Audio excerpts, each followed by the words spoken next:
There was once a young monk named Tenzin who lived in a quiet monastery high in the Himalayan mountains. Despite the peace that surrounded him, his mind was a storm of noise. Every time he sat to meditate, dark thoughts attacked him. Memories of failure, fears about the future, whispers of not being good enough. The more he tried to silence them, the louder they became. His peace was being devoured from the inside out. One morning, exhausted and defeated, Tenzin went to his master and asked, "Master, how can I get rid of these thoughts that haunt me? I try to meditate, but they always come back.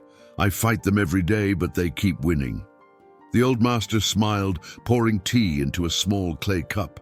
"You don't need to fight them," he said calmly. "Just stop feeding them." Tenzin frowned, confused. "Stop feeding them? How can I stop something that I don't control?" The master placed the teapot down and began to tell a story. "Inside every human being there are two wolves," he said. "One is filled with anger, envy, fear, and doubt. The other is filled with peace, compassion, trust, and wisdom. These wolves are always fighting." Tenzin leaned forward. "And which one wins, master?" "The one you feed," the old man said softly. The monk fell silent. The lesson seemed simple, almost too simple. But later that night, as he sat under the moonlight, he realized that he had been feeding the wrong wolf all along. Every time he resisted his thoughts, he gave them power. Every time he said, "I must stop thinking like this," he was watering the weeds instead of planting new flowers.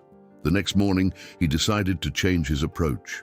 When a negative thought appeared, "You are not good enough," he didn't argue with it. He simply watched it as one watches a passing cloud. "Ah," he thought, "there you are again." And then he returned to his breath. The thought, finding no opponent to fight, slowly faded on its own. Days turned into weeks, and the inner storm began to quiet. The thoughts still came, but they no longer ruled him. They were like echoes in a distant valley, heard but powerless. One evening, the master found Tenzin meditating by the river. The young monk's face was serene, his breathing steady.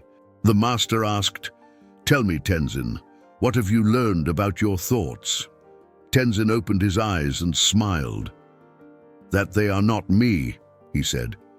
"They are only visitors, and I decide who gets to stay." The master nodded. "Good. Now you understand.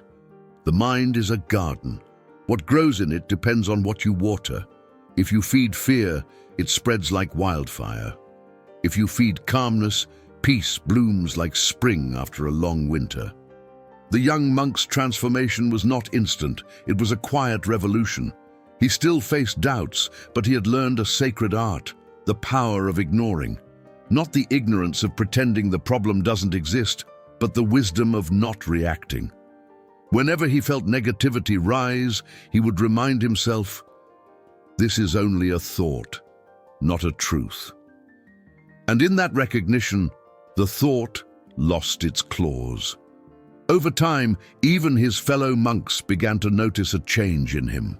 He smiled more, spoke less, and carried a gentle stillness wherever he went.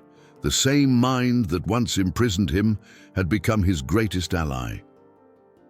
One day, a younger novice approached Tenzin and asked, "How did you stop your mind from attacking you?"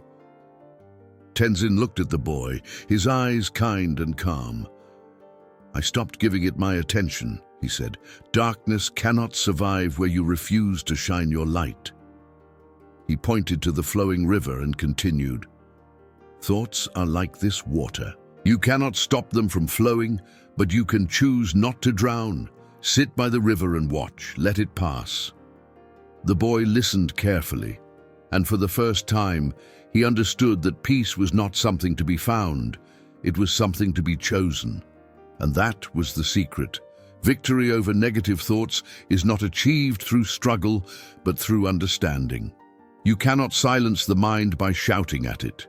You silence it by no longer obeying it. In the end, Tenzin discovered what the master had known all along. True intelligence lies not in controlling the mind, but in transcending it. The story leaves us with a timeless lesson. When you stop reacting, you start mastering. When you stop feeding the darkness, the light grows naturally. Your thoughts are only guests. You are the home.